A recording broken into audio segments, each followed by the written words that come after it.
in many of my classes, I quite often use a Vinyasa or a Chaturanga transitional sequence of poses to move either up or down or from the front to the back of the mat. And you'll probably find that these are common transitions used in other classes that you might attend to. So I thought I would just go through some various progressions because they can be super easy to do or they can be super hard and really test your strength and balance too. That way you can kind of modify them in your practice with me or with anyone else and see yourself grow within your practice too. So let's begin. All of these transitions start in down facing dog. So we're going to get ourselves into that upside down V shape. We'll begin with the easiest progression. So this would be to simply roll forwards into that high plank position, drop the knees to the floor, and then simply lower yourself all the way to the floor, chest to the floor, and then you can either press straight up into Cobra if mobility allows it in the spine, or if that's too much for your lower back, feel free to reduce it to Sphinx pose.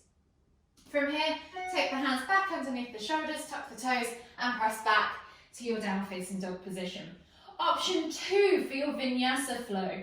You would come from this down facing dog position, inhale to roll forwards to high plank, exhale to low plank, dropping yourself all the way to the floor, so thighs and chest are on the floor, and then inhale as you press up to Cobra, exhale to tuck the toes and press back to down facing dog.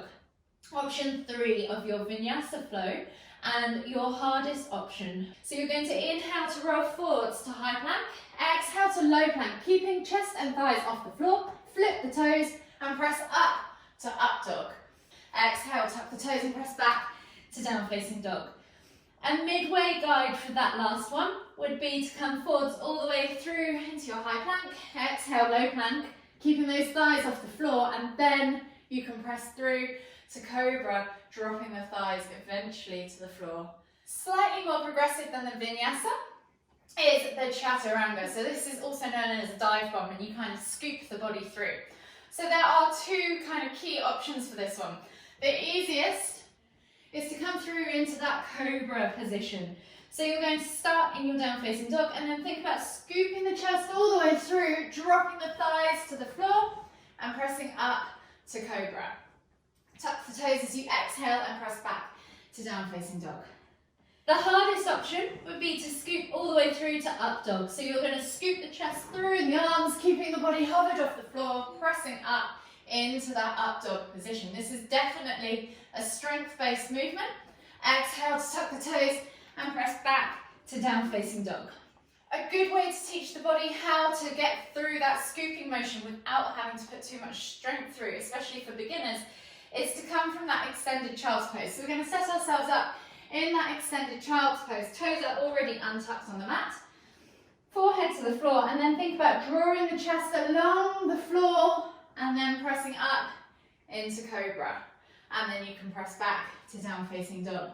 So you can kind of get used to that flowing, scooping movement before you start to put any body strength through. And don't get me wrong, this is still quite a tough transition to go through if you're really concentrating on doing it slowly and keeping that chest off the floor.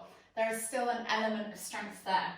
So if you need any further tips or tricks to help you with your practice, or if you've got any further questions, hopefully this will have helped you enough. But I'm always at the other end of the line, so feel free to drop me a DM, drop me an email, or even catch me on one of my live classes if you're a Flow at Home subscriber. Catch you later, hope that helps.